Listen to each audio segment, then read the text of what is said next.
Hi, my name is Greg Feld, Director of Public Health in Sheffield. This is the COVID Epidemiology and Update Report of the 28th of February. We'll do epidemiology first. Slow drift, in a word, downwards. The testing data that we've got actually is no longer very reliable, so we move back to the ONS Community Infection Survey, which has been one of the critical sources of epidemiology throughout. Reasonably quick fall in case rates, and you can look on for the ONS infection survey yourself, but as of last week the prevalence was 3.3% of the population, so there's still a lot of COVID out there, but going down reasonably quickly. Drift down in hospitalisations. There still are people who are poorly enough to be hospitalised, and there'll be plenty of people poorly enough to need to be off work or school or whatever, so COVID's still out there, but drifting downwards, case rates drifting down pretty quickly. Hospitalisations will drift down a good bit slower than that. Undoubtedly the Omicron surge is kind of waning now. It's a pretty big surge and it lasted a reasonable length of time, but it's waning. Further big surge this side of summer is very, very, very unlikely. For the dorks amongst you, if you want to read how this plays out, I encourage you to look at the SAGE papers on viral evolution.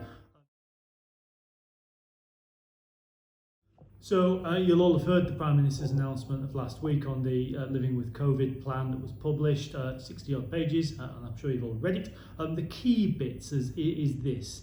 Firstly, self-isolation. So as of last week, there's no longer a legal requirement for you to self-isolate if you have COVID symptoms or test positive or are a close contact of a positive case, regardless of your vaccination centre. I think you'd still be advised, and I would advise you to stay at home and avoid contact with other people for 5 or 6 days. It would be advisable that you do a lateral flow device test on 2 consecutive days, and if both are negative, then it's pretty unlikely you've got the virus. Please register your LFD test results.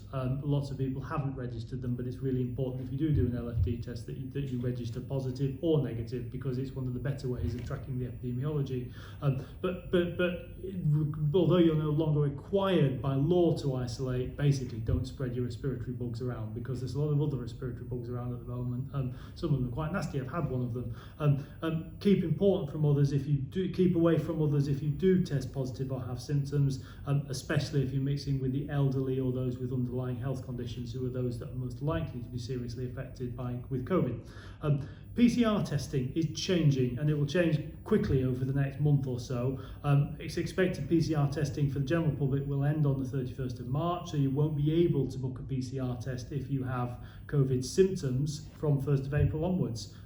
Until then, if you have symptoms, take a PCR test. Contact tracing is being wound up and has ended, which means you no longer have you will no longer be contacted to book a PCR test if you've been near somebody who's tested positive to COVID. There will be some people who will still get priority access to PCR testing, particularly for those who are in high-risk groups. As I say, that will change pretty quickly over the next month or so, and we'll keep you posted on that one. As from when it was been first available, the greatest defence is vaccination, which has done us wonders and a service, and it's more important now than ever. If you've not been vaccinated, please do so, and there are still lots of people who've chosen not to. I'd encourage you to rethink those choices. There's still several places across the city where you can get vaccinated, and it's never ever too late, and more information available at the end of the video. Then lastly, on the how I think it plays out, I think we'll get to, this is where it's an endemic illness, a low rate, stable, predictable. I do think we're a long way from that yet. There will then be the occasional flare-up. Now and certainly into the future, we'll see more medical and countermeasures that will prevent harm from the virus. So the key point is the unpredictability of variants. There will be more variants of COVID. It's impossible to say when, where and how they will emerge, but they will.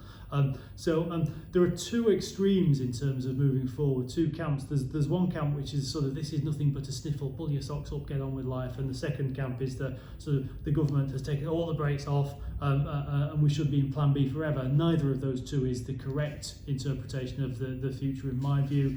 I'm well aware that the media, both social media and print broadcast media, is polarised on the matter. I will walk the middle line on that one, and I will put people right when things are obviously wrong, but I am of the mind that we do need to get back to normal in careful, measured steps. We need to learn to live safely with COVID. So there will be another variant that will change it all at some point. I don't know when that will be, but that almost certainly will happen. There's a narrative I hear a lot that the virus will evolve to become milder and milder and milder. It's not true. There's no evidence in viral evolution that is the case. The next variant may well be more severe than Omicron. It may well be more severe than Delta that preceded Omicron. So we just need to be careful about that one. And that will happen. So I think things that we can do and when we are doing. So outdoors is pretty safe. So we should try and make indoors the same as outdoors. Ventilation really matters. There's a large infrastructure issue there, but there are plenty of things that we can do, such as opening the windows, just getting circulating air into rooms. Vaccines remain crucial. The world will need to be vaccinated to make this illness truly endemic, but clearly we will continue to vaccinate people as we go forward. We know that acting sooner rather than later is crucial, so we will continue some form of epidemiological surveillance that will enable us to spot COVID variants when they arise. We have routine surveillance for lots and lots of other illnesses in this country, and we integrate COVID surveillance into that. We still don't know as much as we need to about the long-term impacts of COVID, but they are there undoubtedly. And lastly, we know that COVID has hit the disadvantaged the hardest, and it's shone a spotlight on structural inequality like never before. Well, let's not take that spotlight off, and let's continue our focus on that one and work out what we can do to solve some of those structural issues. Easy for me to say, very difficult to do, I know, but we know how to live safely with COVID. We're getting to the stage where we need to learn to live safely with COVID, and that's what the next few months will look like.